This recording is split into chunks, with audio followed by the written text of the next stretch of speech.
নমস্কার স্যার। কি গোকুল তুমি? হ্যাঁ স্যার, দেখতে এলাম বড় লোকের ছেলেকে ঘুষ খেয়ে পাস করে দিয়ে কেমন সুখে দিন কাটাচ্ছেন। ব্যঙ্গ করছো? তাই কি পারি স্যার? আপনি আমার গুরুজন, আপনাকে ব্যঙ্গ করবে এমন শিক্ষা আপনি তো আমাকে দেননিছেন। তা বলছিলাম কত পেলেন স্যার? বেশ মোটা অঙ্কের একটা টাকা নিশ্চয়ই বাগিয়ে নিয়েছে। গোকুল কি ভাবছেন? ভাবছেন আমি কিছুই জানি না? জানি জানি, আমি সব জানি, কি আমি কিছু বলি না, কারণ আপনার উঁচু মাথাটা পাচ্ছেন নিচু হয়ে যায়। তাই কি বলছো? বলছি তোর বাবাকে, যে একদিন আমাকে বিনা দোষে বিনা অপরাধে স্কুলের গেট থেকে গলা ধাক্কা দিয়ে গেটের বাইরে বার করে দিয়েছিল। এই চুপ করে আছেন কেন? বলুন, আমার কথার জবাব দিন। গোকুল কি বলছে বাবা তোমার নামে? কি হলো? কেন চুপ করে আছো কেন? এর জবাব দাও। জবাব জবাব যে আমার হারিয়ে গেছে রে মা, হারিয়ে গেছে। বাবা আজ আজ আমার শুধু সোমবার দিন। বলে যাও, বলে যাও গোকুল, তুমি প্রাণ খুলে বলে যাও। তোমার কথাগুলো শোনাও, আজ আমার বড় প্রয়োজন। বাবা বাবা কি বলছো তুমি পাগলের মতো? ঠিকই বলছি রে মা, আমি ঠিকই বলছি। ওরে মা, আমি যে পরের ঘর ভেঙে আমার নিজের ঘর আমি গড়তে চেয়েছিলাম, কিন্তু তা হবে কেন? তাহলে যে ধর্ম মিথ্যে হয়ে যাবে। তাহলে কি অনিমেষের কথা ঠিক?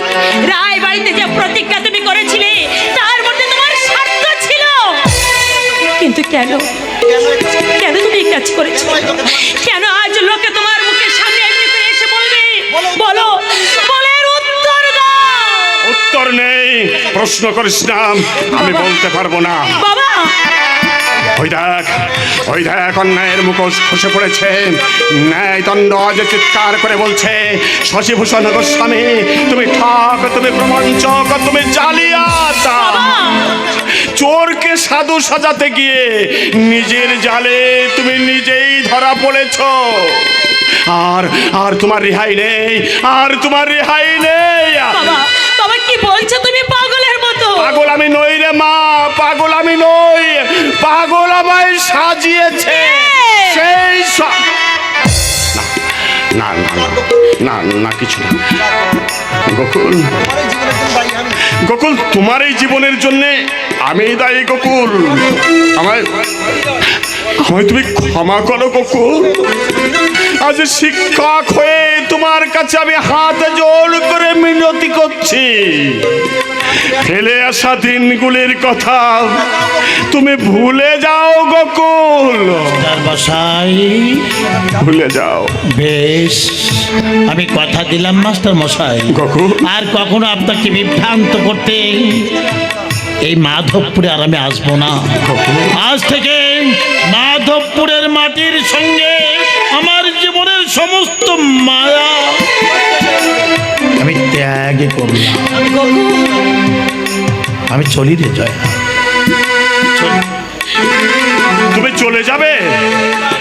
এই বা আছে আমার এখানে, আমার মায়ের যে ভাঙা ঘর দুখানা ছিল, তাই মাঝে মাঝে আমি দেখতে আসি। জানেন, সেই ঘর দুখানা আজ আমি বিক্রি করে দিয়ে গোকুল মাস্টার মশাই, আমার মা মারা যাওয়ার পর মায়ের সৎকারের সময় কত আত্মীয় স্বজন বন্ধু বান্ধবের কাছে আমি হাত জোড় করে আমি ভিক্ষে চেয়েছিলাম।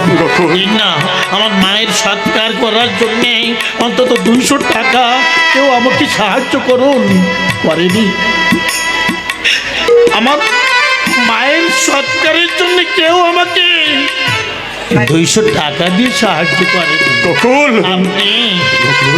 আপনি সেদিন আমার মায়ের সৎকারের জন্য 200 টাকা দিয়েছিলেন। গোকুল ঘর দুখানা বেঁচে দিয়েছি তো গোকুল, তাই 200 টাকা আপনাকে আমি ফেরত দিতে এসেছি। গোকুল অনেক দিন দেরি হয়ে গেছে, কিছু মনে করবেন না। 200 টাকার সঙ্গে আমি কিছুই দিতে পারলাম না। স্যার, দিলাম শুধু আমার চোখে দুফোঁটা জল। গোকুল মাস্টার মশাই, গোকুল এই নিন। তোমাদের আশীর্বাদে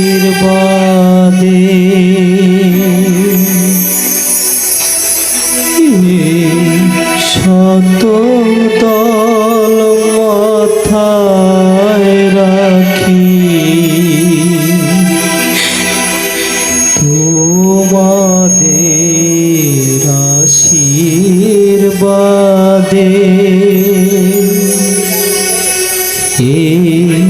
শত দল মাথায় রাখি তোমাদের ভালোবাসা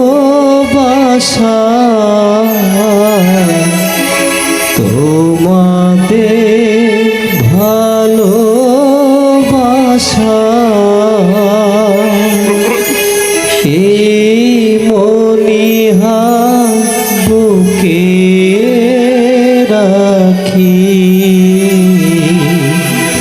এই শত দল মাথায় রাখি। আমি চলে যাই। এই যে দুটো পরীক্ষা, দুটো পরীক্ষা। রাগের বসে হয়তো অনেক কথা বলে ফেলেছি, তার জন্য আমাকে মাফ করে দিন। গোকুল, চলি চলি, আবার আবার দেরি হয়ে যাচ্ছে। এই গাড়িতে আমাকে আবার কলকাতায় ফিরতে তুমি কলকাতায় থাকো? বল, মুখ্য বেকার, এখানে থেকে কি লাভ? ভেবেছিলাম হয়তো কলকাতায় গেলে আমার জীবনে একটু শান্তি ফিরে আসবে, কিন্তু সেখানে গিয়ে দেখলাম আমার জীবনে কোনো শান্তি নেই। সেখানে গিয়ে দেখলাম যে আমার মতো কত শত বেকার একটা চাকরির জন্য কত অফিসের দরজায় ধর্ণা ধরছে, যে অনন্য পাওয়া হয়ে সে আত্মহত্যার পথ বেছে নিয়েছে। তাই তাদের দুঃখ দুর্দশা দেখে আমি কিন্তু আত্মহত্যার পথ বেছে নিইনি, বেছে নিয়েছি একটা স্বাধীন পথ। আজ আমি একটা চোর, গোকুল, ডাকাত, একটি সমাজ বিরোধী। ঘৃণা হচ্ছে আমার ঘর, ঘৃণা হচ্ছে, কিন্তু উপায় নেই স্যার, উপায় নেই। কারণ এই ছন্ন ছাড়া জীবনে শান্তি কখনো আসতে পারে না। শান্তি কখনো আসতে পারে না। আমি তো এই শিক্ষিত সমাজের জঞ্জাল, তাই এমনি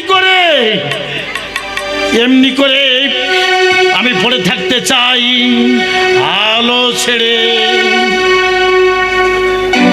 অন্ধকারের পথে।